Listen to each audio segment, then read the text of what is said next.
Baba Saheb doctor Bhimrao Ambedkar का जीवन परिचय। बाबा साहेब डॉक्टर भीमराव अंबेडकर का जीवन परिचय। धर्म व दर्शन के विद्वान, विधि विशेषज्ञ, अर्थशास्त्री, स्वतंत्रता पूर्व भारत के सर्वाधिक शिक्षित व बुद्धिजीवी व्यक्तित्वों में से एक बाबा साहेब भीमराव अंबेडकर भारतीय इतिहास में बहुत सी अनन्य योग्यताओं और योगदान के लिए जाने जाते हैं। जन्म व प्रारंभिक जीवन। बाबा साहेब डॉक्टर भीमराव अंबेडकर का जन्म 14 अप्रैल 1891 को ब्रिटिश भारत के मध्य प्रदेश प्रांत के महू सैन्य छावनी में हुआ था। इनके बचपन का नाम भिवा था। इनके पिता का नाम रामजी मालजी सकपाल था, जो ब्रिटिश प्रशासन में सूबेदार के पद तक पहुंच गए थे, और माता का नाम भीमाबाई मुर्बादकर था। इनके बचपन में ही इनकी मां का देहांत हो जाने के कारण इन्हें इनकी बुआ मीराबाई ने संभाला, और इन्हीं के कहने पर इनके पिता ने जीजाबाई से दूसरी शादी की। ये अपने माता पिता की 14वीं अंतिम संतान थे। ये हिंदू धर्म की महार जाति से थे, जो कि उस समय की परिस्थिति के अनुसार अछूत मानी जाती थी, जिसके कारण इन्हें समाज में बुरी तरह का भेदभाव सहन करना पड़ा था। शिक्षा। उस समय के भारत के अनुसार एक महार जाति अछूत में जन्म लेने के कारण इन्हें अपनी प्रारंभिक शिक्षा बहुत अपमानजनक तरीके से प्राप्त हुई। हाई स्कूल में इनका उपनाम सकपाल की बजाय आम्बडवे गांव से संबंधित लिखवाया गया। बाद में उनके ब्राह्मण शिक्षक कृष्णा महादेव ने इसे सरलीकृत कर अंबेडकर कर दिया। ये कहना अतिशयोक्ति नहीं होगा कि भीमराव अंबेडकर आजादी से पूर्व के भारत के सर्वाधिक शिक्षित व्यक्ति थे। इन्होंने स्नातक BOAO की डिग्री बॉम्बे विश्वविद्यालय से प्राप्त की।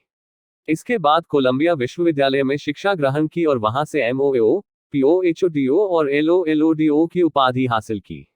इसके अतिरिक्त लंदन स्कूल और इकोनॉमिक्स से MOSCO और DOSCO की उपाधि प्राप्त की। इनके घर पर इनका एक निजी पुस्तकालय भी था, जिसमें 50,000 से भी अधिक पुस्तकें थीं। अंबेडकर साहब विदेश जाकर अर्थशास्त्र में डॉक्टरेट करने वाले प्रथम भारतीय थे। शिक्षा के बाद इन्होंने शिक्षक और वकील का पेशा चुना। इसके अतिरिक्त ये विधिवेता, दार्शनिक, लेखक, पत्रकार, अर्थशास्त्री, राजनीतिज्ञ, शिक्षाविद, मानवविज्ञानी, इतिहासविद, प्रोफेसर इत्यादि भी थे। करियर। विश्व के प्रमुख कॉलेज और विश्वविद्यालयों से उच्च शिक्षा में उपाधियां हासिल करने के बाद इन्होंने पहले अर्थशास्त्र के प्रोफेसर के तौर पर अपना करियर शुरू किया। उसके बाद इन्होंने वकालत में भी करियर शुरू किया और समाज में दलितों की खराब दशा को सुधारने के अथक प्रयास किए। अंत में देश की राजनीति में आ गए और फिर पूरी तरह से इसी क्षेत्र में आजीवन अपना योगदान दिया। वैवाहिक जीवन। इनका विवाह 1906 में, जब ये 5वीं कक्षा में पढ़ते थे, 15 वर्ष की अवस्था में 9 वर्ष की रमाबाई से कर दिया गया। इनके 4 पुत्र यशवंत, रमेश, गंगाधर व राजरत्न और एक पुत्री इंदु थी। परंतु यशवंत को छोड़कर अन्य सभी बच्चों की मृत्यु बचपन में ही हो गई थी। 27 मई 1935 को इनकी पत्नी की भी मृत्यु हो गई। राजनीतिक जीवन। 1936 में इन्होंने स्वतंत्र लेबर पार्टी की स्थापना की, जो 1937 के केंद्रीय विधानसभा में 15 सीटें जीती।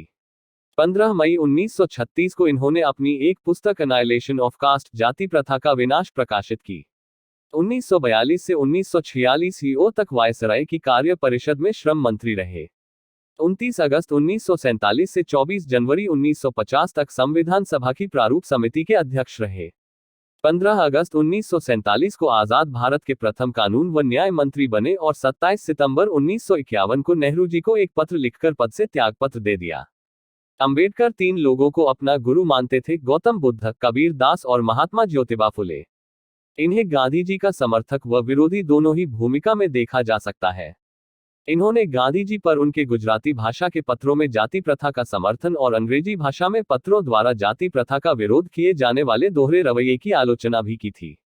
संविधान के निर्माण में योगदान। ब्रिटिश सत्ता को देश से उखाड़ फेंकने की कवायद तो सालों से चल रही थी। पहले स्वशासन फिर स्वराज्य प्राप्ति की अवधारणा के बाद 15 अगस्त 1947 को देश आजाद तो हो गया, परंतु उसकी व्यवस्था अभी भी ब्रिटिश राजतंत्रात्मक थी। इसे तोड़ने और देश में लोकतंत्र की स्थापना और स्वदेशी व्यवस्था बनाने हेतु आवश्यकता थी अपने संविधान की। जब बात संविधान के प्रारूप को तैयार करने की आई, तो एक अत्यंत योग्य व्यक्तित्व का नाम सामने आता है। वो थे बाबा साहब भीमराव अंबेडकर, जिन्हें संविधान सभा की प्रारूप समिति का अध्यक्ष बनाया गया। इन्हें ही भारतीय संविधान का जनक भी कहा जाता है। इन्होंने संविधान की धारा 370 का विरोध किया था, परंतु इनकी इच्छा के विरुद्ध भी इस धारा को संविधान में सम्मिलित किया गया।